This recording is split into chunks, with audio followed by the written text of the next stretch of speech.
Hi friends, welcome to MA cinema. இன்னைக்கு movie ரெக்கமெண்டேஷன்ல நாம பார்க்க போற படம் ஃபைவ் நைட்ஸ் அட் ஃப்ரெட்டிஸ் 2 2025. இதன் முதல் பாகம் நம்ம சேனல்ல ஆல்ரெடி இருக்கு. அத பார்த்துட்டு இந்த வீடியோவை பாருங்க. இந்த படம் ஹாரர் மிஸ்ட்ரி வகையை சார்ந்தது. கதை சுருக்கம்: முதல் பாகம் முடிந்து சரியாக ஓராண்டு கழித்து ஹீரோவின் தங்கை தனது அனிமேட்ரானிக்ஸ் நண்பர்களுடன் மீண்டும் இணைவதற்காக ஹீரோவிடமிருந்து தப்பி மூடப்பட்ட மர்மமான பீட்சா கடைக்கு போக பல தசாப்தங்களாக மறைக்கப்பட்டிருந்த ஒரு திகலை கட்டவிழ்த்து விடுவதே கதைக்களம். கதைக்குள் போறதுக்கு முன்னாடி நம்ம சேனலை சப்ஸ்கிரைப் பண்ணிடுங்க. இந்த வீடியோ பிடிச்சிருந்தா லைக் ஷேர் செஞ்சு ஃபாலோ பண்ணுங்க. விரிவான பார்வை: படத்தின் ஆரம்பத்தில் கதை 1982க்கு செல்கிறது. ஃப்ரெட்டி ஃபாஸ்பியர்ஸ் பீட்சாவில் நிறைய மக்கள் தங்கள் குடும்பத்துடன் விளையாடிக் கொண்டிருக்கிறார்கள். அதன் நிறுவனர் மற்றும் தொடர் கொலைகாரனான வில்லியம் ஆஃப்டன் ஒரு சிறுவனை பின் அறைக்கு ஆசை காட்டி அழைத்துச் செல்வதை ஒரு சிறுமி காண்கிறாள். சந்தேகப்பட்ட அவள் அங்கிருந்த பெரியவர்களிடம் உதவி கேட்க அனைவரும் புறக்கணித்த போதிலும் அவள் துணிந்து பின் அறைக்குள் சென்று அந்த சிறுவனை கொலை செய்ய முயற்சிப்பதைக் கண்டு அவனை காப்பாற்றி மேடைக்கு திரும்பும்போது ஆஃப்டன் அவளை முதுகில் கத்தியால் குத்திவிடுகிறான். அவள் அந்த இடத்திலேயே இறந்து விடுகிறாள்.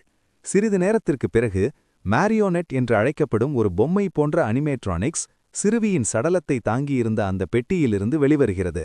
இந்த சம்பவத்தைத் தொடர்ந்து அந்த இடம் மூடப்பட்டது. இருப்பினும் சிறிது காலத்திற்குப் பிறகு ஒரு புதிய கிளை திறக்கப்பட்டது.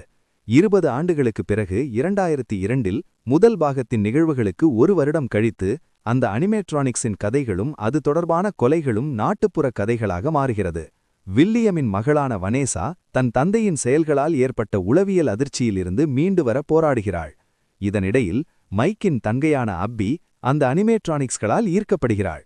அவள் அவற்றை தன் நண்பர்கள் என்று அழைக்கிறாள். பாரநார்மல் இன்வெஸ்டிகேஷன் ஷோவிற்காக 2 பசங்க ஒரு லிசா என்ற பெண் அந்த பீட்சா கடைக்கு முன்னாள் பாதுகாப்பு ஊழியருடன் பார்வையிடப் போகிறார்கள். லிசா அடித்தளத்தில் உள்ள ஒரு இசைப்பெட்டியை செயலிழக்கச் செய்கிறாள். அது 1982இல் இழந்த சிறுவியின் ஆன்மாவால் ஆட்கொள்ளப்பட்டிருந்த மரப்பாவையை எழுப்புகிறது. மற்ற பொம்மைகள் ஆக்டிவேட் ஆகி எல்லோரையும் போட்டுத்தள்ள முன்னாள் பாதுகாப்பு ஊழியர் மட்டும் எஸ்கேப் ஆகிறான். ஆனால் லிசாவை சிறுவியின் பேய் ஆட்கொள்கிறது.